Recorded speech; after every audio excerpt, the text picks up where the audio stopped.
Assalamualaikum warahmatullahi wabarakatuh. Alhamdulillah, alhamdulillahirabbil alamin. Segala puji dan syukur marilah senantiasa kita panjatkan kehadirat Allah Subhanahu wa taala. Hanya dengan limpahan rahmat, taufik dan hidayahnya kita semua dapat berkumpul di tempat yang penuh berkah ini dalam keadaan sehat walafiat. Tiada daya dan upaya melainkan utusan pertolongan Allah yang Maha Kuasa. Salawat serta salam semoga senantiasa tercurahkan kepada junjungan besar Nabi Muhammad SAW, suri teladan terbaik bagi umat manusia. Semoga kita semua termasuk ke dalam umat beliau yang istiqomah meneladani akhlak mulia, mendapatkan syafaat di yaumul akhir nanti.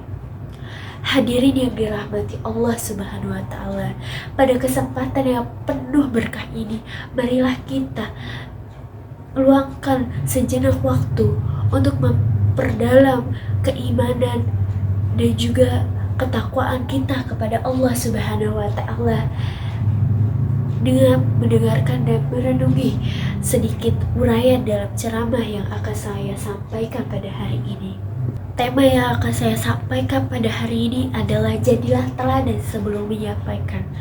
Tema ini sederhana, namun sangat dalam. Bukan sekedar nasihat, bukan sekedar dakwah atau tablik yang saya sampaikan, tetapi merupakan inti dari dakwah Islam yang dibawa Rasulullah Sallallahu Alaihi Wasallam.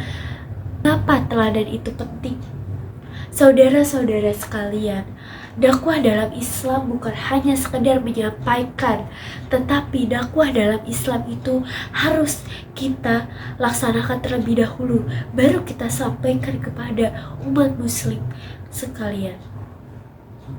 Rasulullah SAW menyebarkan Islam tidak hanya dengan ucapan saja, tetapi dengan perilaku, dengan akhlak, dengan keteladanan yang luar biasa yang telah ditanamkan oleh Nabi Muhammad SAW.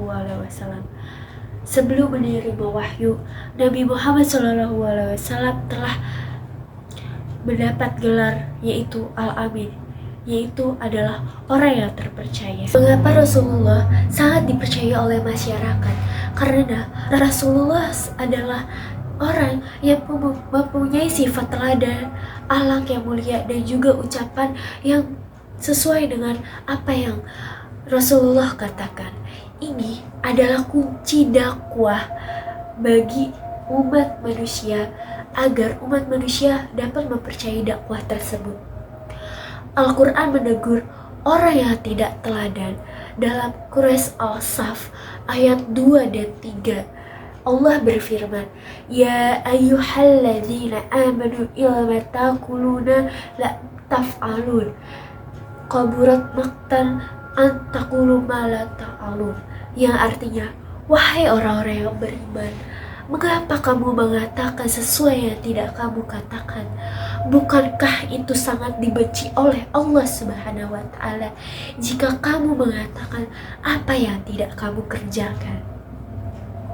Ayat ini adalah peringatan keras kepada siapapun yang berbicara tentang kebaikan tetapi tidak melaksanakannya. Allah membenci orang yang pandai berkata namun minim sekali untuk membuktikan. Ini bukan sekedar hanya teguran, tetapi peringatan akhlak. Jika ingin memberi nasihat, bersikaplah menjadi orang yang menasihati tersebut. Bersikaplah orang yang mengamalkan nasihat tersebut. Itu lebih baik. Teladan lebih menyentuh daripada kata-kata. Hadirin yang berbahagia, maka kita harus teladan sebelum kita menyampaikan sesuatu kepada orang lain. Kita harus melihat diri kita terlebih dahulu. Kita harus meneladani apa yang telah kita ucapkan, apa yang telah kita lontarkan kepada orang lain. Hadirin yang berbahagia, mari kita renungkan diri kita sendiri. Apakah kita sudah menjadi teladan?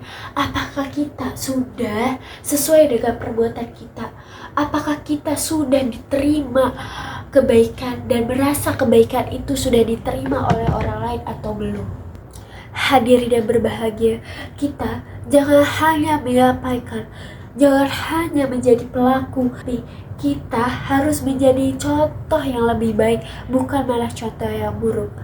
Semoga Allah selalu memberikan ketakwaan untuk kita dapat memperbaiki diri kita menjadi lebih baik lagi, untuk menjadi contoh bagi keluarga, saudara, teman, dan juga kerabat kita dimanapun kita berada. Sekian tablik yang bisa saya sampaikan, semoga bermanfaat untuk kita semua dan semoga kita dapat bisa memperbaiki diri kita agar kita menjadi lebih baik. Wassalamualaikum warahmatullahi wabarakatuh.